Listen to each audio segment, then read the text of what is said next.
காலை வணக்கம்.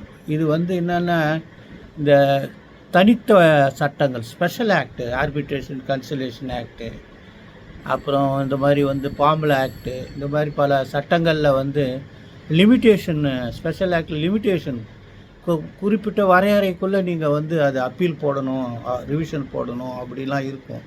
ஸோ அந்த ஏரியாவில் நீங்கள் சொன்னங்கிட்டிங்கன்னா உங்களுக்கு செக்ஷன் 5 லிமிட்டேஷனு உங்களுக்கு என்ன காரணமாக இருந்தாலும் உங்களுடைய அந்த delay, return statement filing, commercial courts act, return statement filing provision, இப்படி நிறைய ப்ரொவிஷன்ஸ் இருக்குது. ரொம்ப ஒரு இதில் முக்கியமாக நீங்கள் தெரிஞ்சிக்க வேண்டியது, அந்த மாதிரி இருக்கிற சூழ்நிலையில் உங்களுக்கு நீங்கள் வழக்கை, உங்களுக்கு நல்ல வழக்காக இருந்தாலும் காலதாமதமான மேல்முறையீடால் உங்கள் வழக்கு தோற்பதற்கான வாய்ப்புகள் இருக்குது. இது AR 2025 supreme court 657, AR 2025 supreme court 657, my preferred transformation and hospitality private limited versus Sri Faridabad implements private limited company. இதில் arbitration conciliation act section 34(3) limitation, அப்பீலுக்கு லிமிட்டேஷன், 43(1) அதுக்கு limitation act section 4 and 29 class 2, செக்ஷன் 10 ஆஃப் ஜென்ரல் கிளாஸஸ் ஆக்ட், இதெல்லாம் discuss பண்ணி இவருக்கு 3 மாதம் முடியுது. 3 மாதம் முடிஞ்ச பிறகு அது கோவிடால் கொஞ்சம் எக்ஸ்டெண்ட் பண்ணுறாங்க.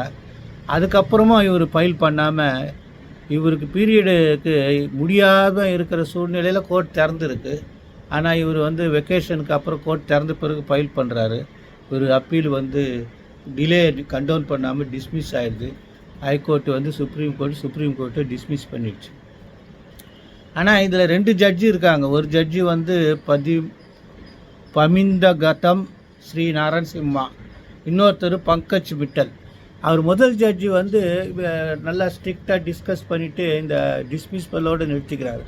இந்த பங்கஜ் மிட்டல் மாத்திரம் என்ன சொல்கிறாருன்னா, இது அநியாயம், இந்த மாதிரி ஒரு நல்ல கிரவுண்டு, நல்ல காரணங்கள் இருக்கும்போது கூட மேல்முறையீட்டு காலதாமதத்தை மன்னிக்காமல் அந்த மேல்முறையீட்டு அவருக்கு கிடைக்கிற அந்த உரிமையை மறுக்கிறது சரியில்லை.